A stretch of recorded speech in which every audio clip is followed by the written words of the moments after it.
शीर्षक रूमी चूहे और क्लियो बिल्ली की कहानी। एक सुस्त शहर के दिल में स्थित एक पुरानी लाइब्रेरी के शांत कोनों में रूमी नामक एक चतुर छोटा चूहा रहता था। वह किसी भी अन्य चूहे से अलग था। वह लोग वेड किताबें पन्नों पर नहीं बल्कि कहानियों पर ही कुतरते थे। रात में जब दुनिया सोती थी और लैंप मंद चमकते थे, रूमी अपनी छोटी सी आवाज में पंक्तियां जोर से पढ़ते हुए, कल्पना करते हुए अलमारियों पर दौड़ते थे। अपने आप को एक कवि, एक शूरवीर, एक सपने देखने वाला। उसी पुस्तकालय में पुस्तकालयाध्यक्ष की मेज पर बैठे क्लियो रहता था, जो पन्ना आंखों वाली एक चिकनी काली बिल्ली थी। वह राजसी, अलग थलग थी और लंबे समय से त्याग दिया था।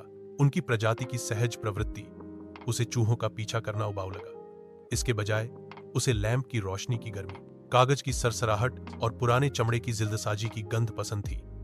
लेकिन उसने रूमी को नोटिस किया था। एक रात थी, एक पूर्णिमा के नीचे जो पुस्तकालय की ऊंची खिड़कियों से चमक रही थी। क्लियो ने आखिरकार बात की। तुम अच्छा पढ़ते हो, छोटे बच्चे, उसने धीरे धीरे खिंचाव के साथ कहा। रूमी जम गया, उसके पंजों में कविता का एक टुकड़ा। तुम मुझे सुना हर रात, क्लियो ने जम्हाई लेते हुए जवाब दिया। कल आपने उदासी का गलत उच्चारण किया था। रूमी अपने फर के नीचे शर्मा गया। मुझे नहीं पता था कि कोई सुन रहा है। क्लियो नीचे कूद गई, शालीनता से पैडिंग करते हुए फर्श पर उसके पास बैठने के लिए चली गई। तुम इतना क्यों पढ़ते हो? कम छोटा महसूस करने के लिए, रूमी ने कहा, और बड़े सपने देखने के लिए। वह उत्तर क्लियो के साथ रहा। उसके बाद के हफ्तों में दोनों ने एक शांत दोस्ती बनाई, मित्रता। क्लियो ने सुना जबकि रूमी ने पढ़ा, कभी कभी एक शब्द को सही करते हुए या एक प्रश्न पूछते हुए।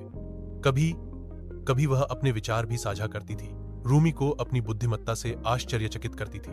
वे एक अजीब जोड़ी थे, एक चूहा और एक बिल्ली। पुस्तकालय में अन्य जानवरों ने इसे बेतुका सोचा। एक दिन तुम्हें खा लिया जाएगा, एक बूढ़े उल्लू ने चेतावनी दी जो राफ्टरों में रहता था। तुम नरम हो रहे हो, एक आवारा बिल्ली ने म्याऊं की जो रात में आती थी। बी लेकिन क्लियो और रूमी को परवाह नहीं थी।